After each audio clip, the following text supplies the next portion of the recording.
قال الإمام الأوزاعي: ما من خطوة أحب إلى الله عز وجل من خطوة من أصلح ذات البين، ومن أصلح بين اثنين كتب الله له براءة من النار. القصة اللي معنا الآن هي خلاف بين ولد وأمه. أسباب الخلاف رح نشوفها، ولكن بالأول بنستقبل صاحب الدعوة حسان محمود. أهلا حسان، كيفك حبيبي؟ تفضل. أهلا بحسان. اهلا بحضرتك. حسان، قديش إلك مقاطعها للوالدة وتركت البيت؟ سنة. وما حكيتها بهالسنة ولا حاولت تحكيها ولا؟ حاولت كتير وهي رافضة تماما. تمام. قصة حسان بسيطة جدا، رح لكم إياها. حسان كان ماشي حاله، عايش مع أمه هو وأخته.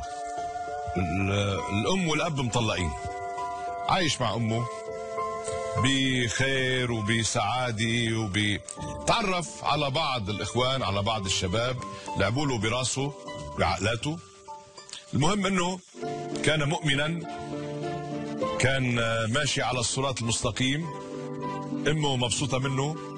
وإذ بعشرته مع هؤلاء الشباب اللي كانوا أحيانا يتريقوا عليه لما يكون عم بيصلي، ترك الصلاة، ترك الدين وألحد، أصبح ملحدا. حست الوالدة على الأمر، حاولت تحكيه إلى آخره، لم تنجح كثيرا. ولكن المشكل وقع لما الوالدة فتشت له بغراضه، لقت في عنده كتب عن الإلحاد. ما استحملت، أخذت هالكتب وحرقتها. رجع حضرته على البيت، شاف انه امه حرقت الكتب، طبعا زعل من امه، شاجر معاها وترك البيت ومشي، وله سنة خارج البيت. مظبوط. بس اللي هالاولاد هودي الشباب اللي برفقتك اللي وين صاروا؟ بعدك انت وياهم؟ انا دلوقتي معاهم؟ نعم. لا، تركتهم. طيب شو اللي خلاك تلحد؟ يعني شو الالحاد يعني؟ لا، هي في البدايه اساسا كان الموضوع كله ان انا في سنه ثالثه، فاحنا كنا مع بعضينا اصحاب، نسهر مع بعض ونخرج مع بعض ونروح كل حته مع بعض. هي ابتدت القصه ان انا كل ما اجي اصلي او اجي مثلا اقول لهم يلا نصلي، تيجي تريقه، بلاش، مره مع مره مفيش، طب تعالى نسهر، تعالى نروح. بس فهي ابتدت القصه كده. وجينا بعد كده، جيت في مره كنت قاعد معاهم وكده، فهم معاهم الكتب دي ملخصه كلها ان مفيش دين، مفيش حساب، مفيش عقاب. نعم. كل شيء مباح. بس فانا ابتديت ابص في الكتب دي والقي نظره عليها، ابتديت اتشد ليها، ابتديت بعد كده امشي معاهم، اشوف هم بيعملوا ايه، بعمل زيهم. بس جيت مره مع مره لغايه لما والدتي ابتدت تلاحظ عليا ان انا ما بصليش. ما بقتش مثلا اختي ما بتصليش، ما بقولهاش ما بتصليش ليه. بس فلاحظت عليا ان انا ابتديت ابعد شويه. لغايه لما جت في مره، جت هي لقيت الكتب دي، انا جيت لقيتها هي مقطعه كلها مولعه فيها. بس شديت معاها وعملت ليه كده، قالت لي هي كده، وشدينا مع بعض جامد، ضربتني وسبت البيت ومشيت. طيب مشيت، شو صار بعدين؟ اللي صار بعد كده ان انا قعدت مع زمايلي. انا سبت البيت، قعدت مع زمايلي ماشي، بس كنت طبعا بحاول ارجع، مفيش، هي ما كانش راضيه. طيب وليش هلا شو صار معك يعني؟ هل انه رجعت للدين؟ رجعت تؤمن؟ شو اللي حصل معك؟ بص حضرتك، انا في الاول لما فضلت قاعد معاهم كل حاجه غلط، حتى المذاكره ما بقتش مذاكره. كل حاجه بعملها لازم تبقى فيها حاجه واقفه، حسيت ان في حاجه غلط.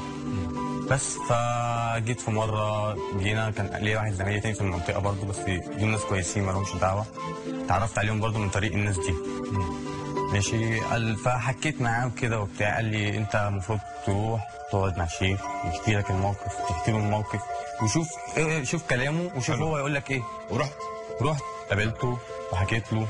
طبعا هو يعني انا كنت متوقع مثلا ان هو هيصدم مني، هيكلمني بطريقه مش كويسه.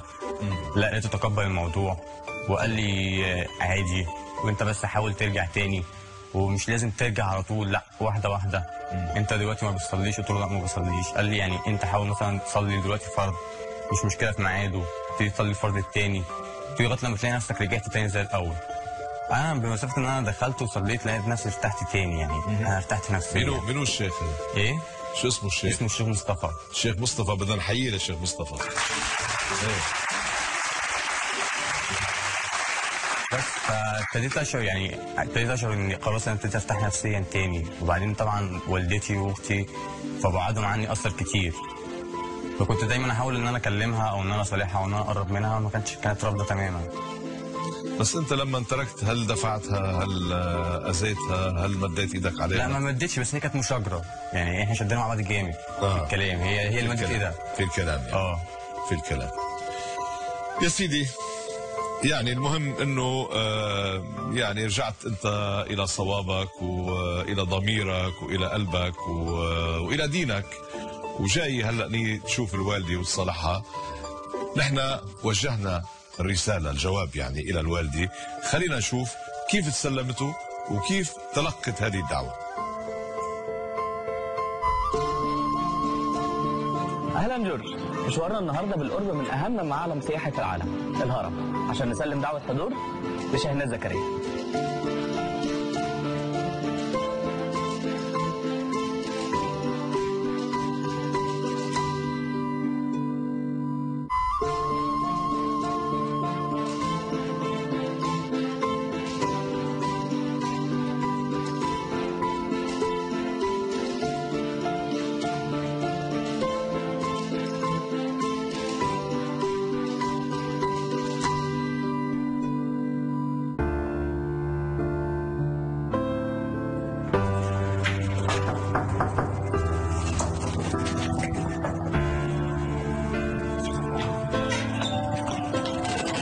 صباح الخير. حضرتك استاذه شاهناز زكريا؟ حضرتك بتشتغلي اخصائيه اجتماعيه صح؟ فين؟ في وزارة الشؤون الاجتماعية. وزاره الشؤون الاجتماعيه. حضرتك عندك ولد وبنت؟ عندي ولد وبنت، سارة وحسن. حضرتك 48 سنه؟ تمام. طيب حضرتك دي دعوه حضور لبرنامج جورج القباحي. ميرسي. حضرتك قبلتي الدعوه؟ ان شاء الله باذن الله. يعني ان شاء الله هتشرفينا ان شاء الله. ماشي جورج، استاذه شاهناز قبلت دعوتك واحنا في انتظارها ان شاء الله. شكرا.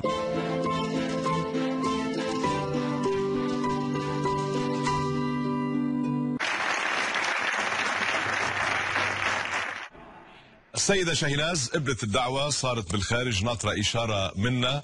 قصتها مع ابنها حسان، القصة اللي سمعناها قبل شوي مع حسان، إنه حسان عايش مع والدته وأخته في طلاق بين الأب والأم. إنما حسان تعرف على شباب يعني أثروا عليه، ترك دينه، أصبح ملحدا. اكتشفت شاهناز كتب بغرفته، كتب إلحاد، أخذت الكتب وحرقتها.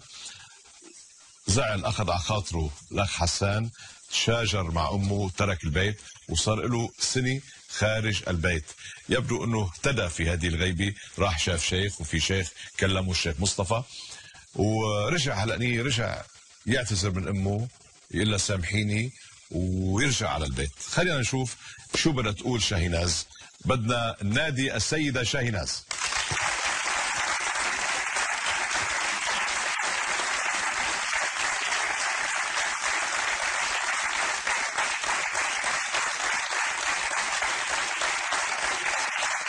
اهلا سيدة شاهناز. اهلا وسهلا، تفضلي. حضرتك اخصائيه اجتماعيه شاهناز، عم بتمارسي هالعمل؟ مارسته حوالي 7 أو 8 سنين. بالتعلمي يعني بالدراسه ولا بجمعيات ولا؟ في وزارة الشؤون الاجتماعية. في وزارة الشؤون الاجتماعية. يا اهلا وسهلا فيك. طمنيني كيف الحياة معك؟ تمام الحمد لله. حضرتك مطلقة وعندك ولدين، عندك صبي وبنت؟ تمام. شو اخبارهم؟ تمام الحمد لله. كلهم كويسين؟ الحمد لله، ما عدا واحد. أهم من الصبي. في غيره؟ بس انا نسيته تقريبا يعني. في البنت معايا لكن الولد مش معايا. الولد مش عايش معاكي. البنت شو اخبارها؟ البنت شو عمرها ما شاء الله؟ عندها 19 سنة، عروسة. أولى كلية تجارة. كلية تجارة، ما شاء الله عليها. تعرفي مين دعاكي إلى البرنامج؟ حضرتك. بس أنا مش أنا صاحب الدعوة الحقيقي. اللي دعاكي هو شخص آخر، أنا وسيط. بتحبي تعرفي مين دعاكي؟ طبعا. فيك تطلعي بالشاشة.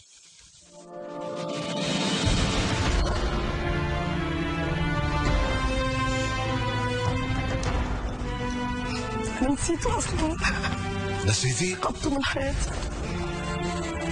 والله معقولة أم تنسى ابنها؟ حصل؟ صعب. ممكن. نعم. لا طاعة لمخلوق في معصية الخالق. ما تلاقي ابنك ألحد أو نسي حاجة اسمها ربنا، أنت هتكون معه إيه؟ هو اللي حصل هيك؟ طبعا. نسي ربنا. طبعا. يعني أنا يا ريت بتخبريني شو اللي حصل مزبوط. هو من الموضوع دوت من سنة أو من أكتر من سنة، بس أنا اكتشفته من سنة بالظبط. أنا طبعا متولية الولد والبنت، وصل لغاية تانية كلية كان كويس، ثالثة كويس، رابعة بدخل عليه الغرفة لقيت كتب تتكلم عن الإلحاد وعن إله غريب، وبعدين بدأت ردوده مش كويسة معي، مع إنه هو مش متربي على كده. كان صلواته وفروضه ناحية ربنا قائمة، كان ملتزم تمام. شفتيه تغير، حتى ردوده معايا اتغيرت. قلت اسيبه، يمكن في حاجة جديدة في حياته، حب ولا أي حاجة تانية. فوجئت بالكتب دي في مكتبته. شو فيها الكتب هذه؟ انت حضرتك بتتكلم عن ان مفيش حاجه اسمها ربنا، احنا اللي بنصنع نفسينا، واحنا اللي ماشيين، احنا اللي بنعمل. انتوا مين؟ انتوا مين؟ يعني هذا المبدا الوجودي، يعني هذا الوجوديين كده. بس انه احنا خلقنا ما في الله. بالظبط كده، مفيش حاجه اسمها ربنا، ده انت اللي بتعمل، ده انت اللي بتسوي. هذا الكون اساسك كله يعني الانفجار الكبير إيه؟ والاشياء. اساسك ايه؟ طب ارجع لدينك. ردوده بقت سخيفه عليا، اضطريت امد ايدي عليه. نعم. خدت الكتب حرقتها، اخذ بعضه ومشي. من سنة. حاولت. وما عرفتي عنه شيء؟ ما كنتش برضى ان انا اكلمه خالص. وهو حاول يكلمك؟ حاول بس انت رفضت؟ طبعا. قاسية انت؟ والله عشان التربية لوحدي فلازم اكون اب وام. لما تكون اب وام بيبقى فيه نوع من القسوة عشان تربي اولادك صح. عشان مصلحة الاولاد. طبعا. برافو عليك. أكيد. عشان مصلحة الاولاد، وانت ست بتفهمي. الام عطف، بس ما في عطف وحنان وحب، وفي نفس الوقت قسوة عشان الميزان يتعدل. طيب بس بهالسنة ونص ما شعرتي هيك بعاطفة الأم شوي؟ لو يعني هو على نفس مبادئه مشيانه ورا أصحابه مش عايزاه. لكن أنا ما بدي يكون مدافع عنه، ولا بدي يكون يعني، بس إنه ما سيبيه لربه يعني. ما ينفعش. أنت الديانة، أنت بالدينية. لا أنا مش بدين. أنا لسه بقول لك أنا لا طالب مخلوق في معصية الخالق، ولكن لو هو الدين يقول لا إكراه في الدين. ونعم بالله. شيء. ونعم بالله، بس ما يعيش في وسطينا. ومن شاء فليؤمن ومن شاء فليكفر. في شيء في خلاف على ذلك؟ لا طبعا. في أحلى من هيك تسامح؟ لا ما في. يعني الله سبحانه وتعالى ديمقراطي أكثر من هيك؟ فإنك لا تهدي من أحببت ولكن الله يهدي من يشاء. وأنا يهدي مش. لكن ليش نحن بدنا ندين، وخاصة أولادنا يعني؟ عشان دي تربيتنا، ده أساسنا، دي تقاليدنا، دي عاداتنا. هل حاولتي إنك تقنعي؟ حاولت. هل مثلا جبتي حدا بيفهم؟ جبتي شيخ؟ لا هو جبتي إنسان يأثر عليك؟ ماشي ورا أصحابه. طيب أصحابه خلاص هم أصحابه وهم هودي رفاق السوق بالضبط. بس ما حاولتي انت مثلا تجيبي شخص يقدر ياثر عليه، بيحكيه بالمنطق؟ يعني بتعرفي شبابنا مفيش حد ياثر على حد الا الام. اولادنا يعني شوي بهالحضاره اللي عايشين فيها، بعصر الانترنت وعصر التواصل الاجتماعي والشبكات والى اخره، يعني صاروا يعتبروا حالهم بيفهموا اكثر منا. لا على فكره انا متواصله معاهم. انا معاهم في كل حاجه. انت معاهم في كل حاجه. ما تركتي؟ لا. طيب حتى التكنولوجيا الجديده معاهم. طيب ما زال متواصله معاه؟ كيف تركتيه يوصل لهون؟ هو اصحابه بداوا ياخدوا عقله في حاجات تانية كتير. طيب ما شعرتي انت مش مسؤولة شوي؟ يعني ما حسيتي انه ما صلى معكم اليوم؟ أنا ما صلى بكره، يمكن في حاجه ما صلى بعد بكره، في شيء ما قلتي؟ في شيء؟ لا حسيت. ما سالتي؟ حسيت وسالت، بعدين لقيت ردوده سخيفه، فقلت يمكن متضايق من حاجه بره، يمكن أيوة. هيرجع تاني زي ما بيعمل كل مره ويجي يتكلم معايا ويفضفض بالليل ونقعد مع بعض ونحكي وانا وهو والبنت بنعمل ايه طول النهار، ايه الجديد، ايه القديم، ايه الحديث في حياتنا. ما لقيتوش عمل كده، فبدات اشوف ايه اللي في الاوضه عنده، بدات ادخل اشوف ايه اللي بيقراه. شفت الكتب؟ شفت الكتب. ست شاهيناز، انا بدي اقول لك، انا قبل شوي تكلمت معه، بعت معي تشيك مليون. كمان سيربح المليون بجد. اوعى تكون دي بس لعبه. انا تكلمت معه قبل شوي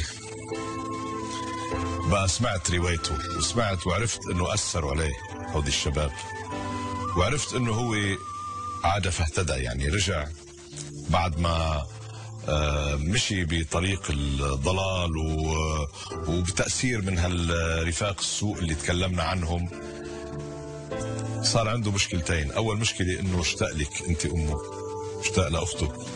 ثاني مشكلة إنه مش مشكلة، يعني بالعكس انحلت المشكلة، إنه رجع إلى دينه.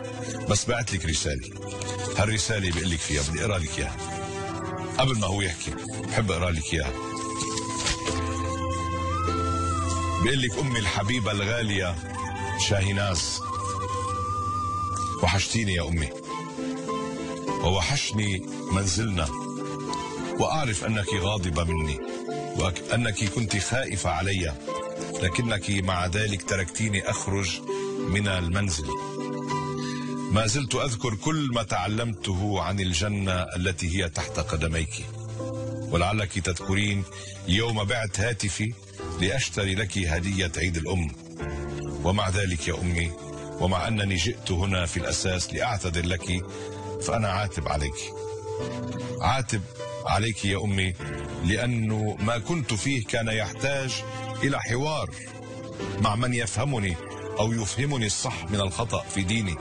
فها أنا أحاول أن أرضيك وأعتذر لك، فأنا ميت حي بسبب بعدك عني. أنا آسف يا أمي، ولنبدأ صفحة جديدة رضاك فيها عني هو ما سيساعدني ألا أذهب لهذا الطريق مرة أخرى، والمسامح كريم. صار يعرف يكتب. ايه رأيك؟ هو اساسه كويس. ها؟ اساسه كويس. أساسه كويس. للاسف. إذا الأم والأب كويسين لازم يكون كويس. يا حسان، بدك تحكي لها للمام قبل بعد ما سامحتك، بعد في كلام لازم تقوله، قول لها اياه، طلع فيها، خبرها. انا خلاص قعدت مع الشيخ واقنعني، ورجعت تاني اصلي زي الاول، وان يعني لا اله الا الله محمد رسول الله، وان اي كتب من دي تانية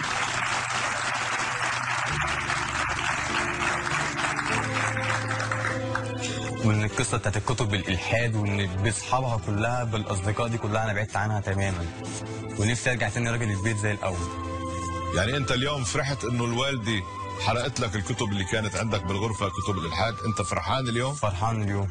تشكرها لانه حرقت الكتب؟ طبعا، بس انا ساعتها ما كنتش مدرك موضوع الكتب، بس يا ريت تسامحني. طيب قبل ورفاقك بعدهم رفاقك هودي رفاق السوق؟ لا خلاص بقى، مفيش رفاق سوق تاني. ما عم بتشوفهم بقى ابدا؟ لا لا. قال لك سامحيني، يعني انا بقول عنه سامحتي؟ سمعت من بره لكن من جوه لسه. طب وهي الطار؟ ما ينفعش الا لما احسها منه، من افعاله، من تصرفاته، طريقه ردوده عليا وعلى اخته، طريقه تصرفاته معانا، عشان اقدر تاني ان انا اوليه البيت يبقى راجل جنبي. يعني انا معيش حد، ده هو لازم احس دي فيه، لازم. صعبه انك تكون رب اسره ست. اذا كان الراجل بيقول لك لا انا تعبان، نعم، ورب اسره، فبالك الست تبقى راجل وست في نفس الوقت. عندك بنت صبيه في البيت وهو. طيب انت اذا سمحتي يعني عم تقولوا يرجع على البيت؟ اشوف تصرفاته الاول، يقنعني بتصرفاته. طيب وين كيف بده يقنعك؟ اذا بضل خارج البيت ولا بيرجع؟ ممكن ادخله البيت، بس يبقى فتره مش هكلمه فيها الا لما اشوف تصرفاته صح. مش هقدر اوليه البيت تاني. بس بتقولي له تفضل ارجع على البيت؟ اكيد طبعا، ده بيت طبعا. اكيد. قولي له المسامح كريم وخلينا نفتح له. مسامح كريم.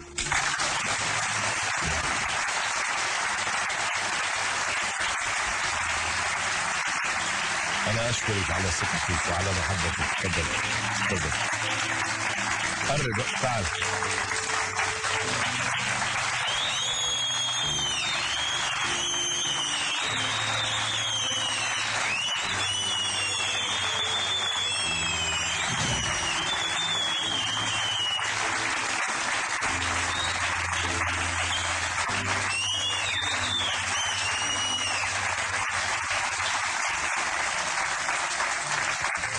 تغير عليكي ده السنة؟ طبعا. شو تغير فيه؟ طبعا شكله اتغير خالص. كيف كان؟ كبر شوي. كبر شوي. وشه اتنحت. كبر. على كل حال حسان شكرا. شكرا على ثقتك فينا، شكرا انك عرفتنا على الوالده، وشكرا لك انك قبلتي دعوتي وانه تسامحتي. بقى هذا ابنك والله يوفقكم، ان شاء الله ترجعوا سوا افضل مما كنتوا.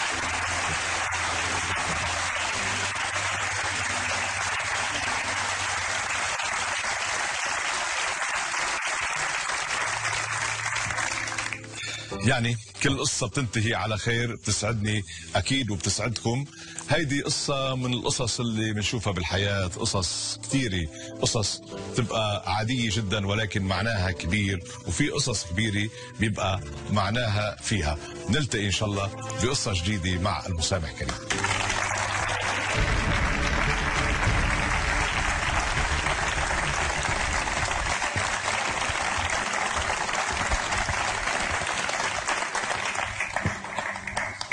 اهلا وسهلا فيكم ببرنامج المسامح كريم. القصه اللي معنا الان قصه حاصله في مصر ولكن ابطالها سوريان. رح نعرف كل تفاصيلها، ولكن اولا نستقبل صاحب الدعوه اديب.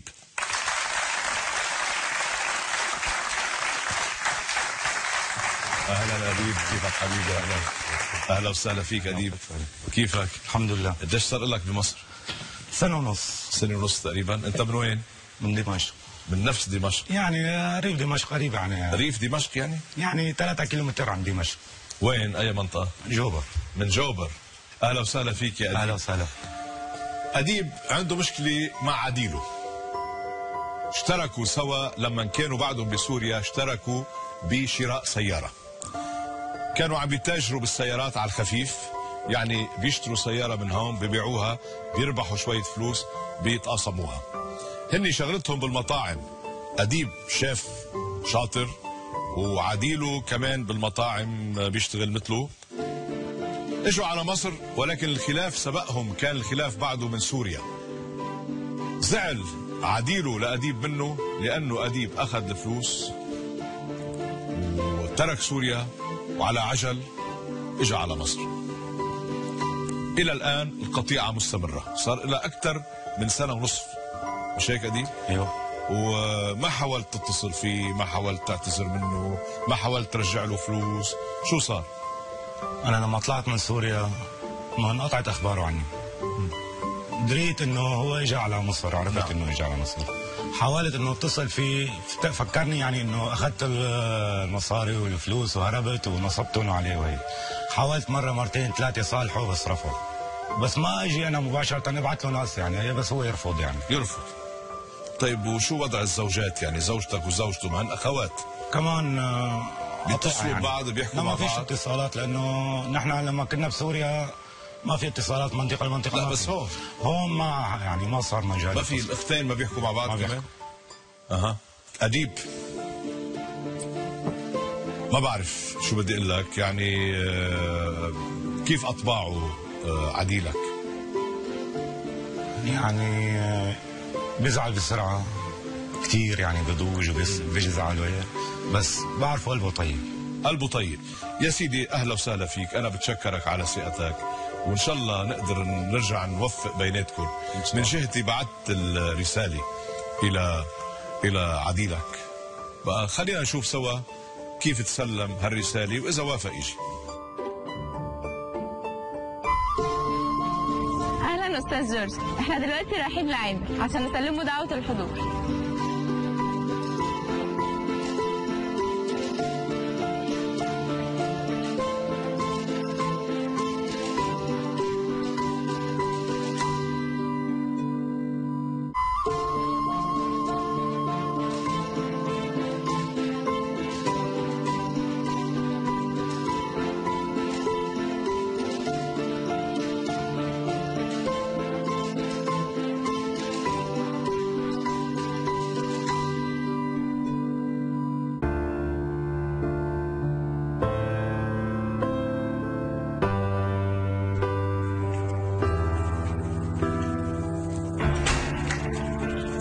صباح الخير. استاذ عامر. ايوه. حضرتك متزوج صح؟ ايوه. تشتغل مبرمج كمبيوتر؟ ايوه. عندك ولدين صح؟ صح. اساميهم ايه؟ دلع ربنا يخليهم لك. الله يخليك يا رب. دي دعوة حضور لبرنامج جورج قرداحي. اهلا وسهلا. نتمنى ان حضرتك تيجي. ان شاء الله. انا قبلت الدعوه. قبلتها؟ استاذ جورج، استاذ عامر قبل الدعوة وجاي ان شاء الله.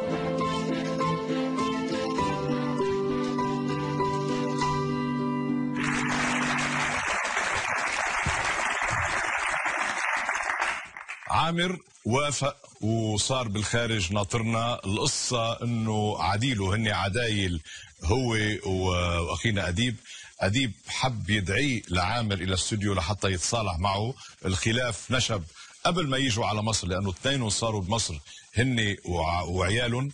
الخلاف نشب بيناتهم هن وبسوريا، لانه كانوا عم يتاجروا بالسيارات سوا، اشتروا سيارة شركاء. اديب باع السيارة واخذ الفلوس، وبنظرا للظروف اللي كانت سائده في سوريا بمنطقه جوبر اللي كان عايش فيها، اجى على مصر وما اعطى حصه عامر من الفلوس. عامر زعل منه، القطيعه صار لها اكثر من سنتين تقريبا مع بعض. بقى هلا بدنا نشوف اذا كان عامر مستعد انه يصالحه لاديب بعد ما اديب يعتذر منه ويرجع يرجع له او يوعده انه يرجع له الفلوس. نستقبل عامر. اهلا بك يا عامر، كيفك عيوني؟ طمني عنك. تفضل. مثال هيك السوري الجميل. اهلا وسهلا فيك يا عامر. طمني عنك، كيف الاهل؟ كيف اولادك؟ شو اخبارك؟ شو عندك اولاد اسم الله؟ عندي بنت وصبي. بنت وصبي، شو اعمارهم؟ الدلع 4 سنين ووائل 1.5 سنة. ومدامتك سورية؟ سورية. جيتوا سوا من سوريا. يا سيدي ليك ان شاء الله تكون المفاجأة حلوة. الله يخليك. شفتك نحن. تسلم يا حبيبي. انا مش انا صاحب الدعوة المباشرة، انا دعيتك وشرفت وبشكرك، بس في شخص هو طلب مني انه ادعيك. هذا البرنامج هيك، تحب تعرف مين دعاك؟ اكيد. طلع بهالشاشة وبتعرف مين دعاك.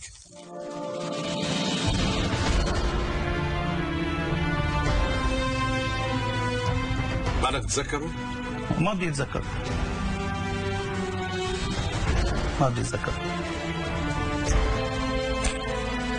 اللي سوا مو قليل لأن ما بيتذكر. يعني ما بيطلع فيك. ما تطلع.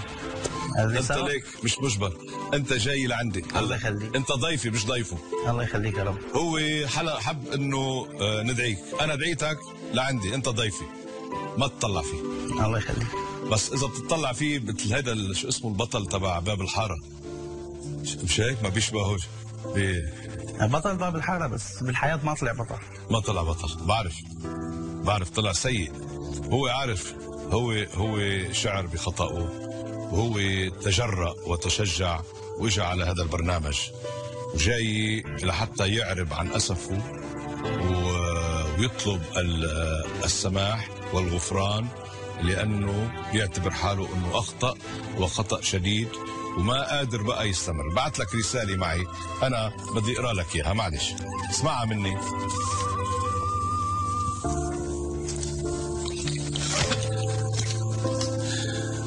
بيقول لك: عديلي وأخي الحبيب عامر، ربما تكون غاضبا مني للدرجة التي تجعلك لا ترغب في رؤيتي،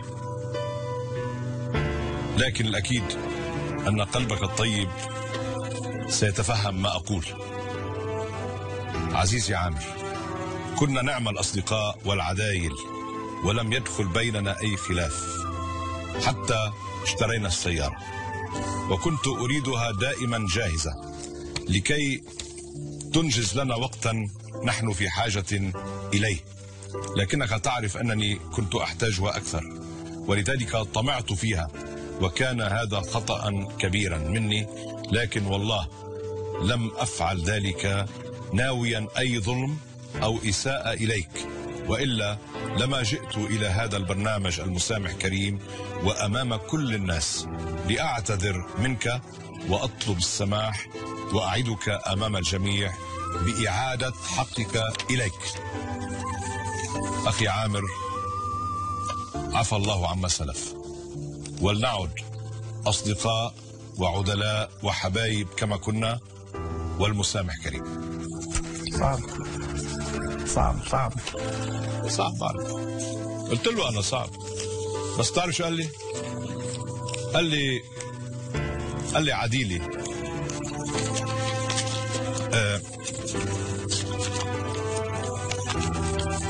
انفعالي شوي بس قلبه طيب.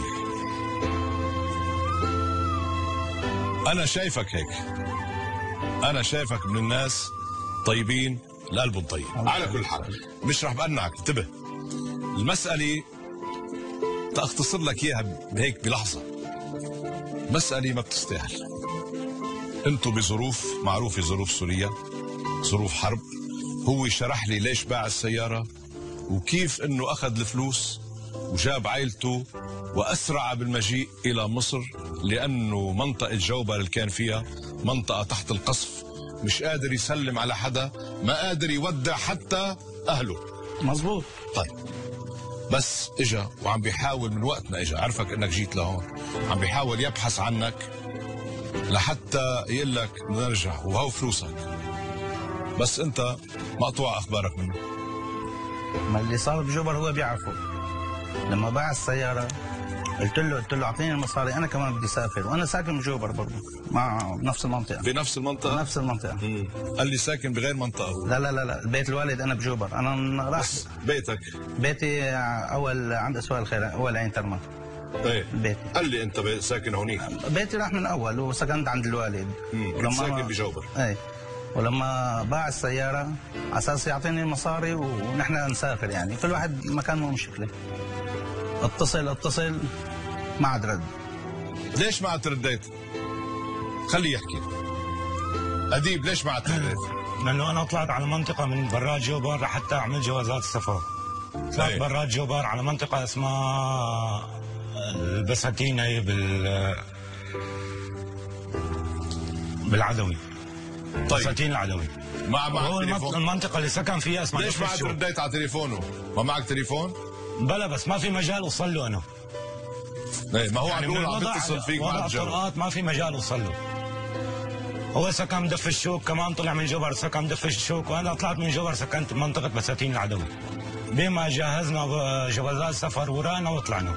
طيب بعدين؟ بس هذا اللي صار. جيت لهون وحاولت مرتين ثلاثه مثل ما قلت لك، ابعث له عالم وانا رحت يعني. نعم. اي يرفض. هيدي فرصه لكم بهالاستوديو انه تحاولوا تصفوا هالخلاف اللي صار بيناتكم. مفروض منك انت يا اديب تقنعه، هو الرجل خلص نسيك، انت عملت فيه ضرب ما بينعمل بصديق وبعديل وبشاب مثل اخوك، فانت عليك هلا تقول له لازم تقول له اياه حتى يقتنع. كلنا عم نسمعك. طيب تفضل. انا بوعدك وهي قدام الحاضرين الكل، وانا يعني قدام الناس كلها، يعني انه جاي انا معترف بغلطي، وانا بوعده يعني انه فلوسه ترجع له ونرجع مو عدايل، نرجع مثل الاخوات واكثر من الاخوات، لانه لا لي غير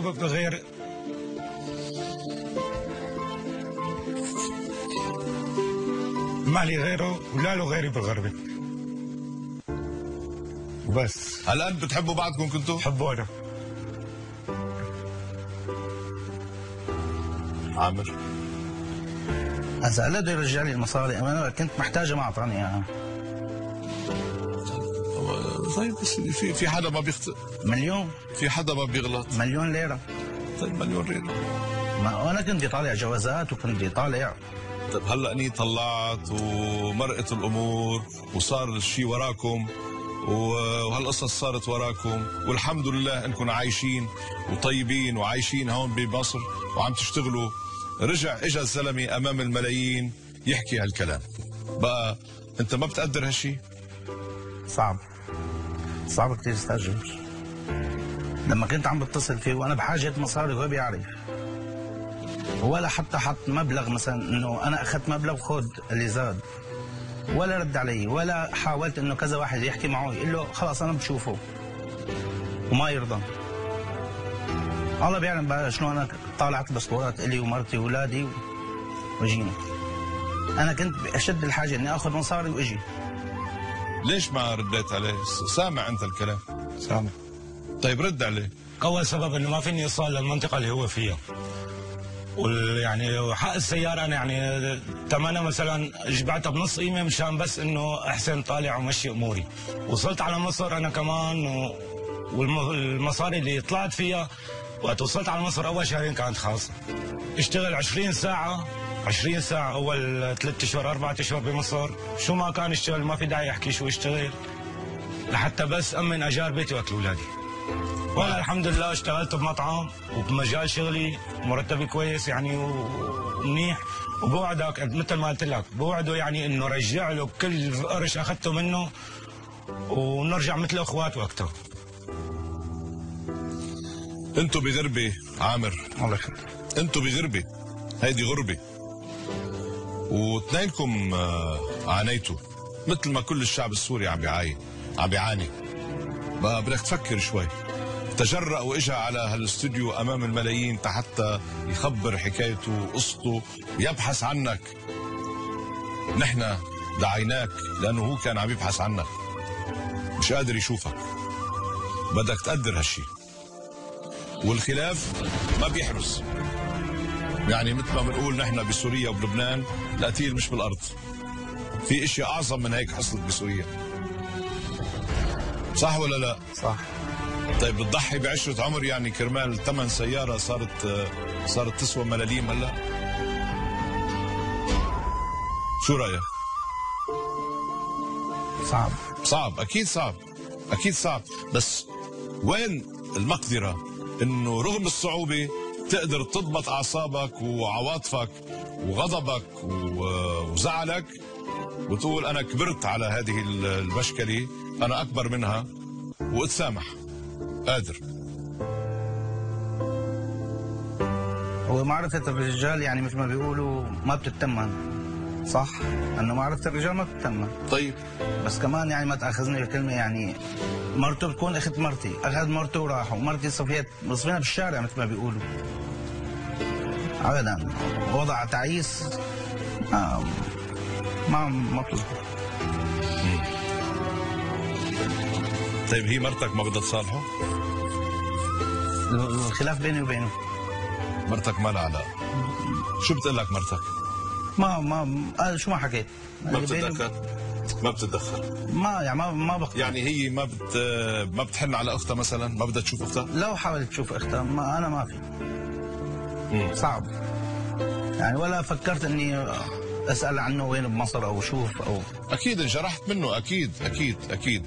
وهذا البرنامج يعني معمول لهذه الحالات المستعصيه، يعني لما ناس بيكونوا نسيوا بعضهم وبيجوا لما بيسمعوا بعضهم بيرجعوا بيتذكروا وبيرجعوا بيتعالوا فوق الجراح.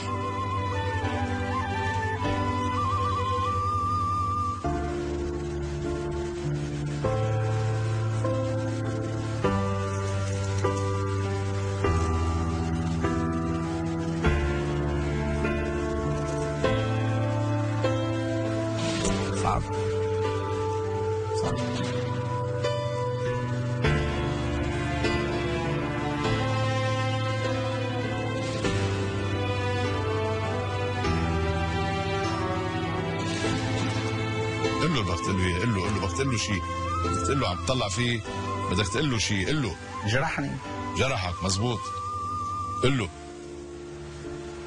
اللي بالقلب ما قد ما قلت له. لا بس بيروح ماشي ان شاء الله، طالما النية طيبة وصافية اللي بالقلب بيروح. طالما اجى ما هو كانت نيته، اجى هلا يقول لك يا خيي انا بدي ارجع لك الفلوس ونرجع اصحاب واحباب مثل ما كنا. طيب انسى الماضي، يعني الحمد لله انه عايشين، والحمد لله بعدكم موجودين وقادرين تتواصلوا مع بعض، والصديق نادر يعني معلش. كان اعز من صديق. طيب واعز من اخ. طيب يا ليك مش بشر نحن كلنا؟ من منا لا يخطئ؟ مين منا كامل؟ ما حدا كامل الا الله سبحانه وتعالى.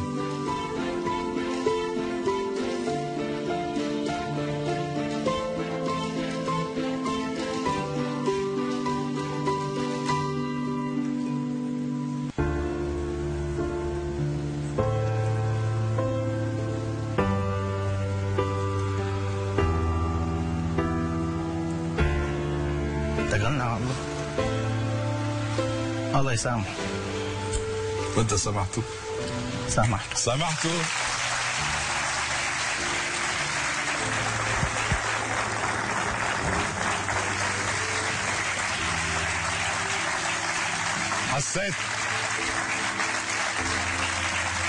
حسيت بدك تسامحه.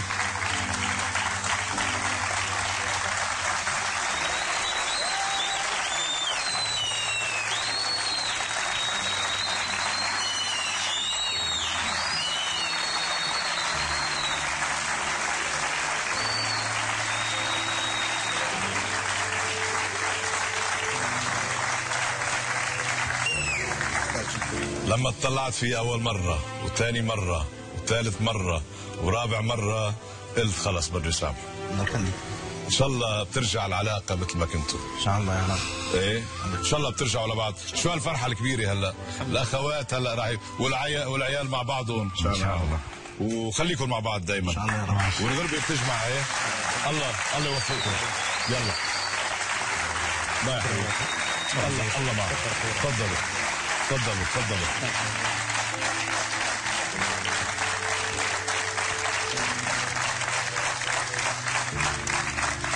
إلى قصة جديدة مع المسامح كريم.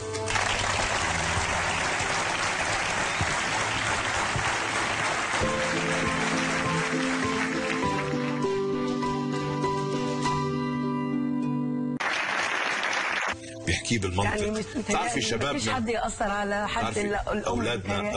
اولادنا يعني شوي بهالحضاره اللي عايشين فيها بعصر الانترنت وعصر التواصل الاجتماعي والشبكات والى اخره، يعني صاروا يعتبروا حالهم بيفهموا اكثر منا. لا على فكره انا متواصله معاهم. انا معاهم في كل حاجه. انت معهم في كل حاجه. ما تركتي؟ لا. طيب حتى التكنولوجيا الجديده معاهم. طيب ما زال متواصله معاه؟ كيف تركتيه يوصل لهون؟ هو اصحابه بداوا ياخدوا عقله في حاجات تانية كتير. طيب ما شعرتي انت مش مسؤولة شوي؟ يعني ما حسيتي انه ما صلى معكم اليوم؟ انا سبت وقلت يمكن في حاجه، ما صلى بعد بكره، في شيء؟ ما قلتي في شيء؟ لا حسيت. ما سالتي؟ حسيت وسالت، بعدين لقيت ردوده سخيفه فقلت يمكن متضايق من حاجه بره، يمكن أيوة. هيرجع تاني زي ما بيعمل كل مره ويجي يتكلم معايا ويفضفض بالليل ونقعد مع بعض ونحكي وانا وهو والبنت بنعمل ايه طول النهار، ايه الجديد، ايه القديم، ايه الحديث في حياتنا. ما لقيتوش عمل كده، فبدات اشوف ايه اللي في الاوضه عنده، بدات ادخل اشوف ايه اللي بيقراه. شفت الكتب؟ ست شاهيناز انا بدي اقول لك، انا قبل شوي تكلمت معه، بعت معي تشيك مليون. كمان سيربح مليون بجد. اوعى تكون دي بس لعبه. انا تكلمت معه قبل شوي، بقى سمعت روايته وسمعت وعرفت انه اثروا عليه هودي الشباب، وعرفت انه هو عاد فاهتدى، يعني رجع بعد ما مشي بطريق الضلال وبتأثير من هالرفاق السوء اللي تكلمنا عنهم. صار عنده مشكلتين، اول مشكلة انه اشتاق لك انت امه، اشتاق لاخته. ثاني مشكلة انه مش مشكلة، يعني بالعكس انحلت المشكلة، انه رجع الى دينه. بس بعت لك رسالة، هالرسالة بقول لك فيها، بدي اقرا لك اياها قبل ما هو يحكي، بحب اقرا لك اياها. بقول لك: امي الحبيبة الغالية شاهيناز، وحشتيني يا امي، ووحشني منزلنا، واعرف انك غاضبة مني وانك كنت خائفة علي، لكنك مع ذلك تركتيني أخرج من المنزل. ما زلت أذكر كل ما تعلمته عن الجنة التي هي تحت قدميك، ولعلك تذكرين يوم بعت هاتفي لأشتري لك هدية عيد الأم. ومع ذلك يا أمي، ومع أنني جئت هنا في الأساس لأعتذر لك، فأنا عاتب عليك يا أمي، لأنه ما كنت فيه كان يحتاج إلى حوار مع من يفهمني أو يفهمني الصح من الخطأ في ديني. فها أنا أحاول أن أرضيك وأعتذر لك، فأنا ميت حي بسبب بعدك عني. أنا آسف يا أمي، ولنبدأ صفحة جديدة رضاك فيها عني هو ما سيساعدني ألا أذهب لهذا الطريق مرة أخرى، والمسامح كريم. صار يعرف يكتب. ايه رأيك؟ هو اساسه كويس. اساسه كويس. اساسه كويس. للاسف. اذا الام والاب كويسين لازم يكون كويس. يا حسان بدك تحكي لها للماما قبل بعد ما سامحتك بعد. في كلام لازم تقوله. قول لها اياه، طلع فيها، خبرها. انا خلاص قعدت مع الشيخ واقنعني ورجعت تاني اصلي زي الاول، وان يعني لا اله الا الله محمد رسول الله، وان اي كتب من دي تانية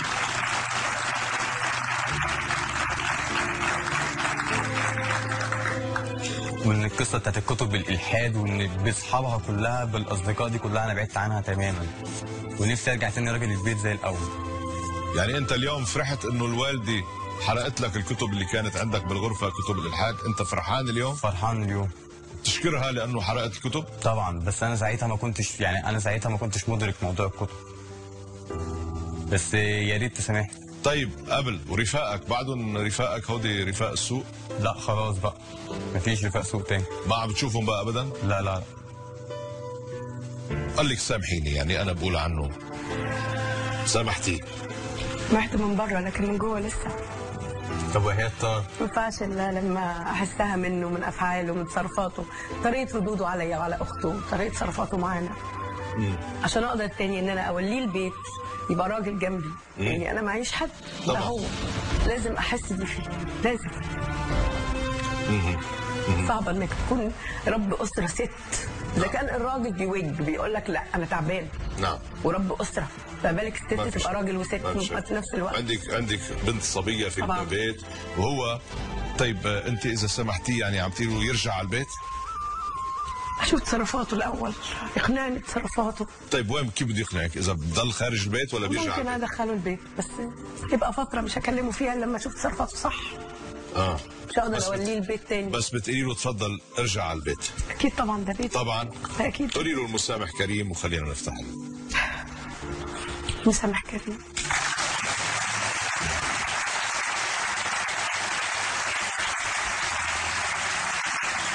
أنا أشكرك على ثقتك وعلى محبتك. تفضل. قرب، تعال.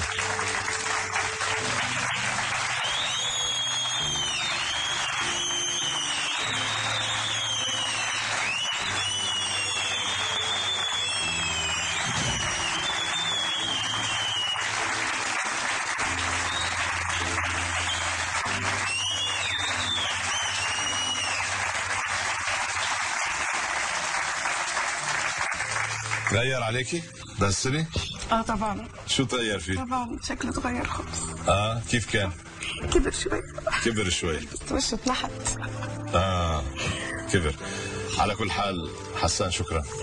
شكرا على ثقتك فينا، شكرا انك عرفتنا على الوالدة، وشكرا لك اني قبلتي دعوتي. برنامج هيك بتحب تعرف مين دعاك؟ اكيد. طلع بهالشاشة وبتعرف مين دعاك.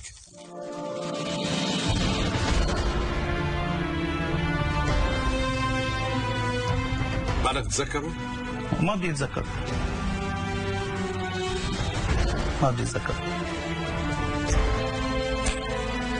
اللي سواهم وقليل لان ما بيتذكر. يعني ما بدي اطلع فيك. ما تطلع. انت ليك مش مجبر، انت جاي لعندي. الله يخليك. انت ضيفي مش ضيفه. الله يخليك يا رب. هو حب انه ندعيك، انا دعيتك لعندي، انت ضيفي، ما تطلع فيه. الله يخليك. بس اذا بتطلع فيه مثل هذا شو اسمه البطل تبع باب الحاره، مش هيك؟ ما بيشبهوش. بطل باب الحاره بس بالحياه ما طلع بطل. ما طلع بطل، بعرف طلع سيء. هو عارف، هو شعر بخطأه، وهو تجرأ وتشجع واجى على هذا البرنامج، وجاي لحتى يعرب عن أسفه ويطلب السماح والغفران، لأنه بيعتبر حاله أنه أخطأ وخطأ شديد، وما قادر بقى يستمر. بعت لك رسالة معي أنا بدي أقرأ لك إياها، معلش اسمعها مني.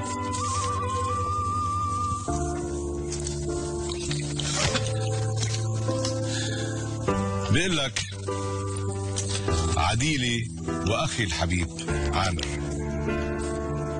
ربما تكون غاضبا مني للدرجة التي تجعلك لا ترغب في رؤيتي، لكن الأكيد أن قلبك الطيب سيتفهم ما أقول.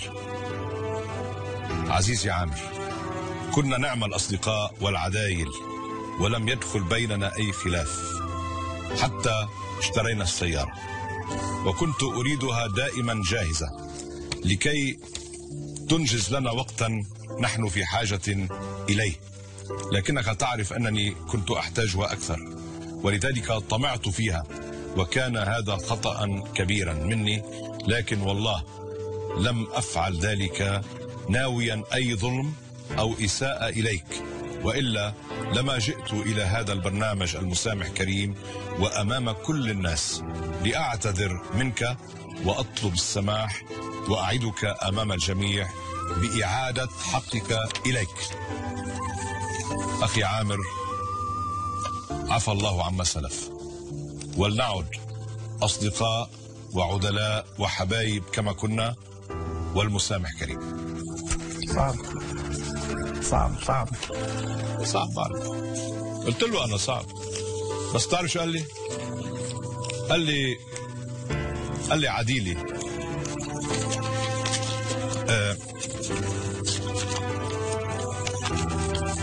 انفعالي شوي بس قلبه طيب.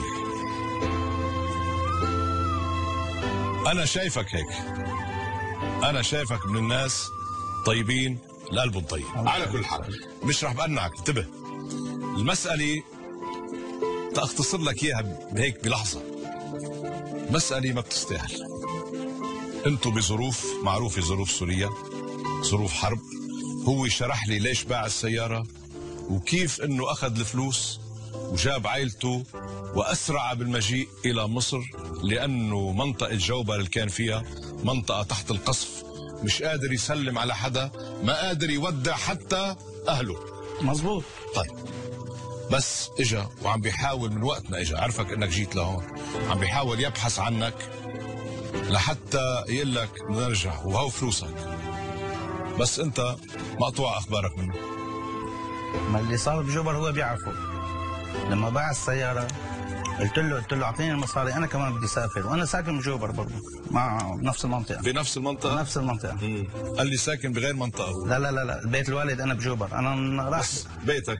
بيتي اول عند اسواق الخير، اول عين ترمى.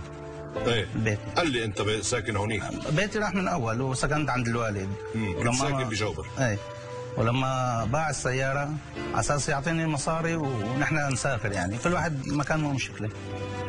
اتصل ما عاد رد. ليش ما عاد رديت؟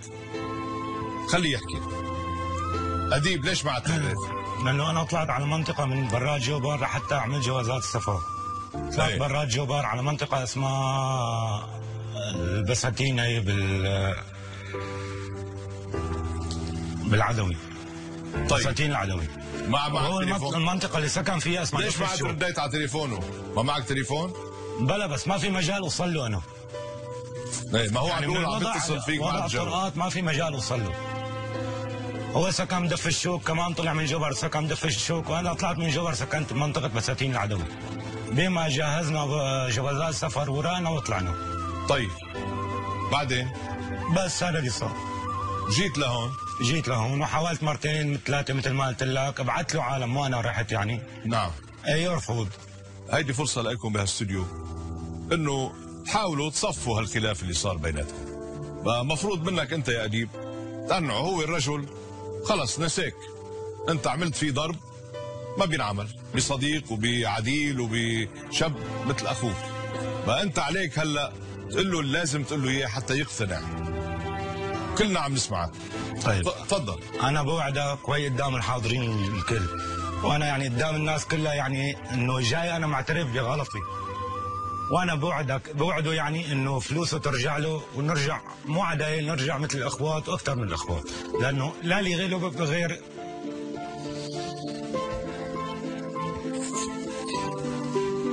ما لي غيره ولا له غيري بالغربة. وبس. الان بتحبوا بعضكم كنتوا؟ بحبه انا. عامر هسا بده يرجع لي المصاري، انا كنت محتاجه ما اعطاني اياها. طيب بس في حدا ما بيخطئ؟ مليون. في حدا ما بيغلط؟ مليون ليره. طيب مليون ليره. ما انا كنت طالع جوازات وكنت طالع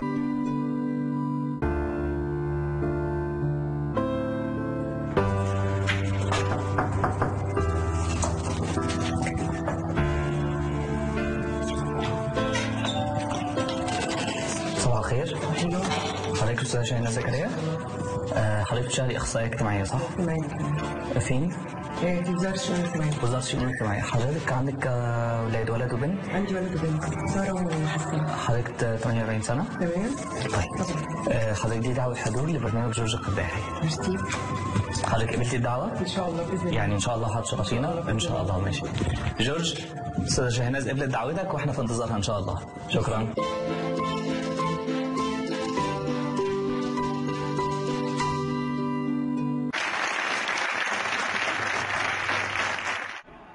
السيدة شاهيناز قبلت الدعوة، صارت بالخارج ناطرة إشارة منا. قصتها مع ابنها حسان، القصة اللي سمعناها قبل شوي مع حسان، إنه حسان عايش مع والدته وأخته، في طلاق بين الأب والأم. إنما حسان تعرف على شباب يعني أثروا عليه، ترك دينه، أصبح ملحدا. اكتشفت شاهيناز كتب بغرفته، كتب إلحاد، أخذت الكتب وحرقتها. زعل، أخذ على خاطره الأخ حسان، شاجر مع أمه، ترك البيت وصار له سنة خارج البيت. يبدو أنه اهتدى في هذه الغيبة، راح شاف شيخ، وفي شيخ كلمه الشيخ مصطفى، ورجع هلأني رجع يعتذر من أمه، يقول لها سامحيني، ويرجع على البيت. خلينا نشوف شو بدها تقول شاهيناز. بدنا نادي السيدة شاهيناز.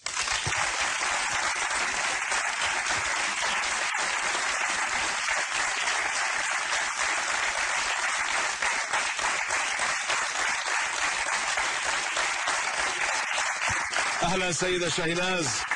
اهلا وسهلا، تفضلي. حضرتك اخصائية اجتماعية شاهيناز، عم بتمارسي هالعمل؟ مارسته حوالي 7 أو 8 سنين. بالتعلمي يعني بالدراسة ولا بجمعيات ولا؟ في وزارة الشؤون الاجتماعية. في وزارة الشؤون الاجتماعية. يا اهلا وسهلا فيك. طمنيني كيف الحياة معك؟ تمام الحمد لله. حضرتك مطلقة وعندك ولدين، عندك صبي وبنت؟ تمام. شو اخبارهم؟ تمام الحمد لله. كلهم كويسين؟ الحمد لله، ما عدا واحد. أهم من الصبي. في غيره؟ بس انا نسيته تقريبا يعني. في البنت معايا لكن الولد مش معايا. الولد مش عايش معاكي. البنت شو اخبارها؟ البنت شو عمرها ما شاء الله؟ عندها 19 سنة، عروسة. كلية تجارة. كلية تجارة، ما شاء الله عليها. تعرفي مين دعاكي إلى البرنامج؟ حضرتك. بس أنا مش أنا صاحب الدعوة الحقيقي. اللي دعاكي هو شخص آخر، أنا وسيط. بتحبي تعرفي مين دعاكي؟ طبعا. فيك تطلعي بالشاشة.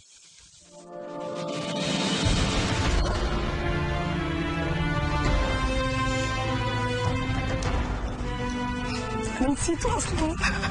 نسيتي؟ فقدته من حياتي. والله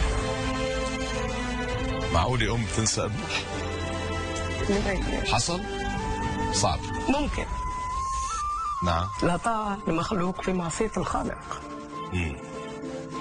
ما تلاقي ابنك ألحد أو نسي حاجة اسمها ربنا. أنت هتكون معه إيه؟ هو اللي حصل هيك؟ طبعا. نسي ربنا. طبعا. يعني أنا يا ريت بتخبريني شو اللي حصل مزبوط.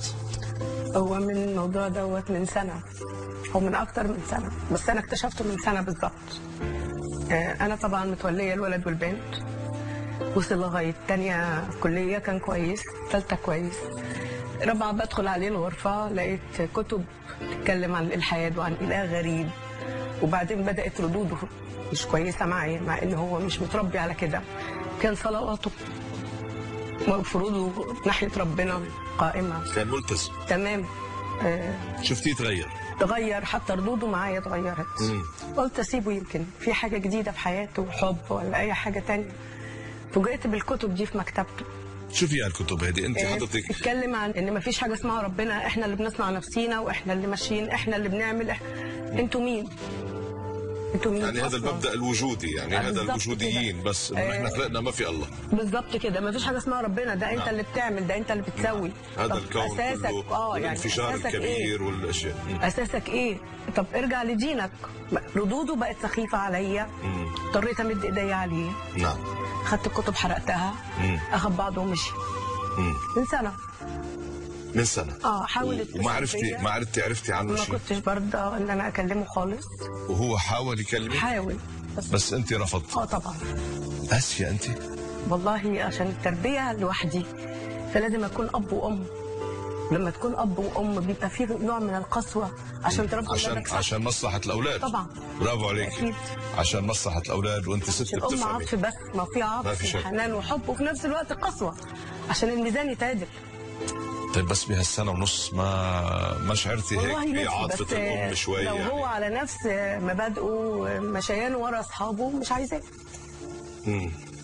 ليكي انا ما بدي يكون مدافع عنه ولا بدي يكون يعني، بس انه ما سيبيه لربه يعني. ما ينفعش. انت الديانه، انت بالدينيه. لا انا مش بدين. نحن لسه بقول لك انا لا طالب مخلوق في معصيه الخالق، ولكن لو هو الدين يقول لا اكراه في الدين. ونعم بالله. شيء ونعم بالله، بس ما يعيش في وسطينا.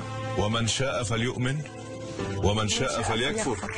في شيء في خلاف على ذلك؟ لا طبعا. في احلى من هيك تسامح؟ لا ما في. يعني الله سبحانه وتعالى ديمقراطي اكثر من هيك؟ فإنك لا تهدي من أحببت ولكن الله يهدي من يشاء. لكن ليش نحن بدنا ندين، وخاصة أولادنا يعني؟ عشان دي تربيتنا، ده أساسنا، دي تقاليدنا، دي عاداتنا. هل حاولتي إنك تقنعي؟ حاولت. هل مثلا جبتي حدا بيفهم؟ جبتي شيخ؟ لا هو جبتي إنسان يأثر عليك؟ ماشي ورا أصحابه. طيب أصحابه خلاص هم أصحابه وهم هودي رفاق السوء. بالضبط. بس ما حاولتي انت مثلا تجيبي شخص يقدر ياثر عليك، وانه تسامحتي بقى هذا ابنك والله يوفقكم، ان شاء الله ترجعوا سوا افضل مما كنتوا.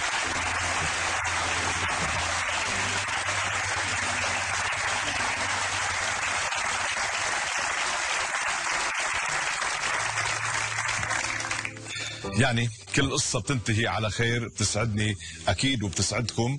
هيدي قصة من القصص اللي بنشوفها بالحياة، قصص كثيرة، قصص تبقى عادية جدا ولكن معناها كبير، وفي قصص كبيرة بيبقى معناها فيها. نلتقي إن شاء الله بقصة جديدة مع المسامح كريم.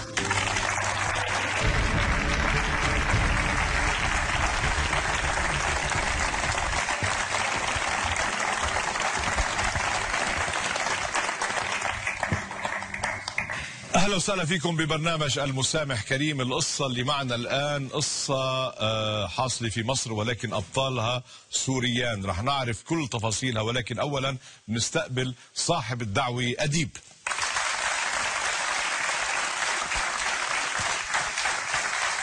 اهلا أديب، كيفك حبيبي؟ اهلا وسهلا فيك أديب، كيفك؟ الحمد لله. قديش صار لك بمصر؟ سنة ونص. سنة ونص تقريبا. انت من وين؟ من دمشق. من نفس دمشق؟ يعني ريف دمشق قريب يعني. ريف دمشق يعني؟ يعني 3 كيلومتر عن دمشق. وين؟ أي منطقة؟ جوبر. من جوبر. أهلا وسهلا فيك يا أديب. أهلا وسهلا. أديب عنده مشكلة مع عديله. اشتركوا سوا لما كانوا بعدهم بسوريا، اشتركوا بشراء سيارة. كانوا عم يتاجروا بالسيارات على الخفيف، يعني بيشتروا سيارة من هون ببيعوها، بيربحوا شوية فلوس، بيتقاسموها. هني شغلتهم بالمطاعم. أديب شيف شاطر، وعديله كمان بالمطاعم بيشتغل مثله. اجوا على مصر ولكن الخلاف سبقهم، كان الخلاف بعده من سوريا. زعل عديله لأديب منه لأنه أديب أخذ الفلوس وترك سوريا وعلى عجل اجى على مصر. إلى الآن القطيعة مستمرة، صار لها أكثر من سنة ونصف مش هيك اديب؟ ايوه. وما حاولت تتصل فيه، ما حاولت تعتذر منه، ما حاولت ترجع له فلوس، شو صار؟ انا لما طلعت من سوريا ما انقطعت اخباره عني. دريت انه هو اجى على مصر، عرفت انه اجى على مصر. حاولت انه اتصل فيه، فكرني يعني انه اخذت المصاري والفلوس وهربت ونصبتهم عليه وهيك. حاولت مره مرتين ثلاثه صالحه بس رفض. بس ما اجي انا مباشره ابعث له ناس يعني، بس هو يرفض يعني. يرفض.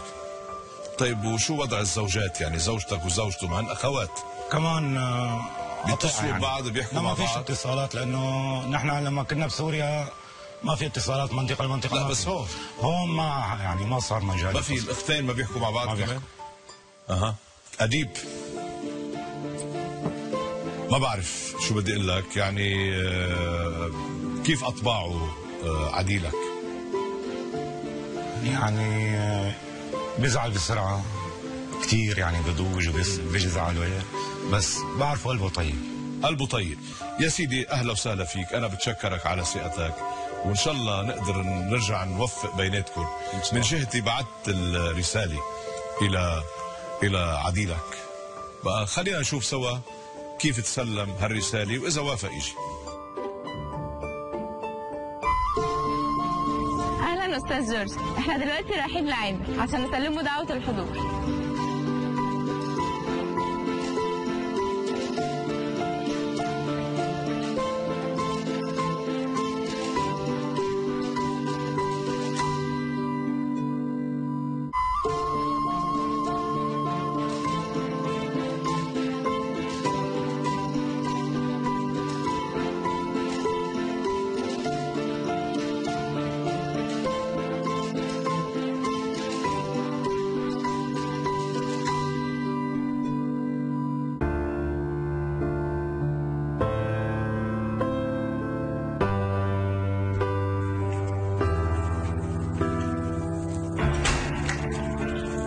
صباح الخير. استاذ عامر. ايوه. حضرتك متزوج صح؟ ايوه. تشتغل مبرمج كمبيوتر؟ ايوه. عندك ولدين صح؟ صح. اساميهم ايه؟ دلع ووائل. ربنا يخليهم لك. الله يخليك يا رب. دي دعوة حضور لبرنامج جورج قرداحي. اهلا وسهلا. نتمنى ان حضرتك تيجي. ان شاء الله. انا قبلت الدعوه. قبلتها؟ استاذ جورج، استاذ عامر قبل الدعوة وجاي ان شاء الله.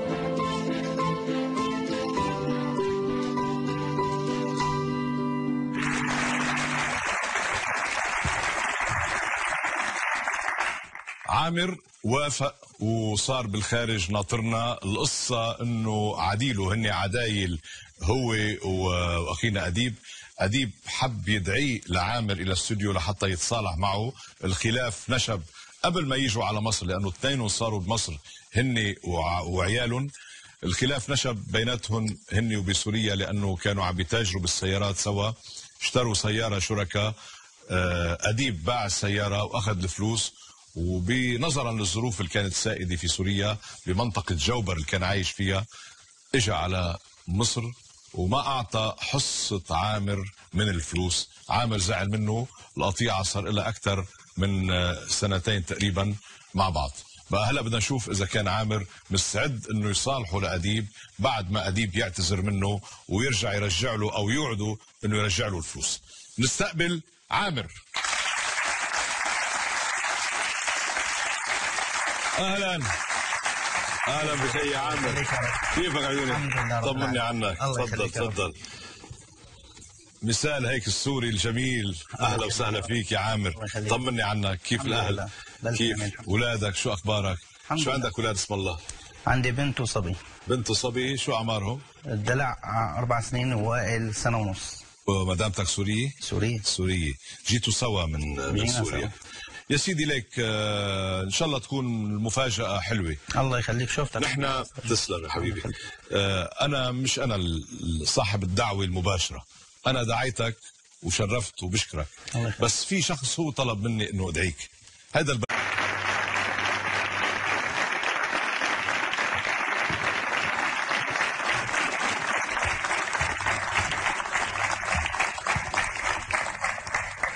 قال الإمام الأوزاعي: ما من خطوة أحب إلى الله عز وجل من خطوة من أصلح ذات البين، ومن أصلح بين اثنين كتب الله له براءة من النار.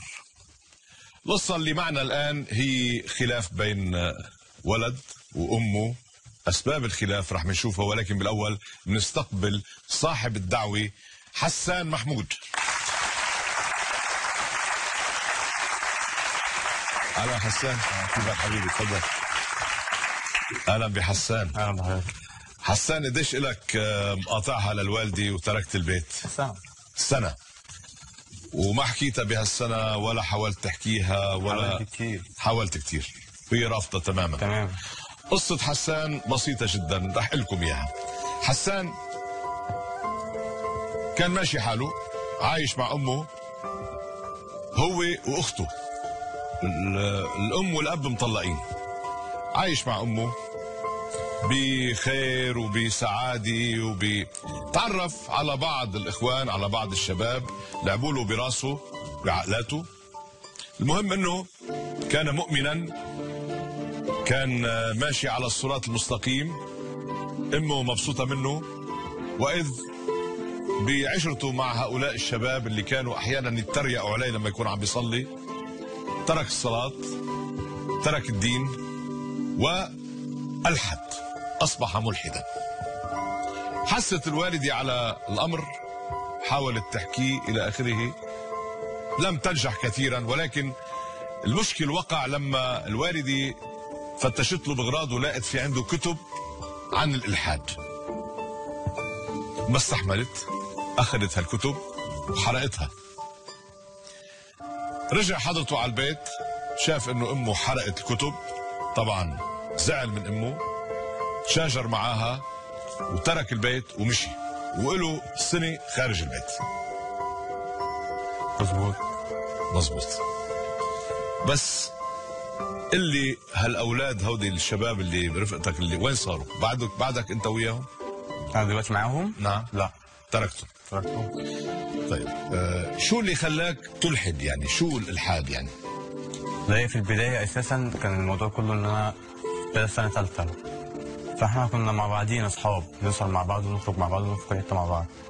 هي ابتدت القصه ان انا كل ما اجي اصلي او اجي مثلا اقول لهم يلا نصلي، تيجي تريقه، بلاش، مره مع مره مفيش، طب تعالى نسهر، تعالى نروح. بس فهي ابتدت القصه كده. وجينا بعد كده، جيت في مره كنت قاعد معاهم وكده، فهم معاهم الكتب دي ملخصه كلها ان مفيش دين، مفيش حساب، مفيش عقاب. نعم. كل شيء مباح. بس فانا ابتديت ابص في الكتب دي والقي نظره عليها، ابتديت اتشد ليها، ابتديت بعد كده امشي معاهم، اشوف هم بيعملوا ايه، بعمل زيهم.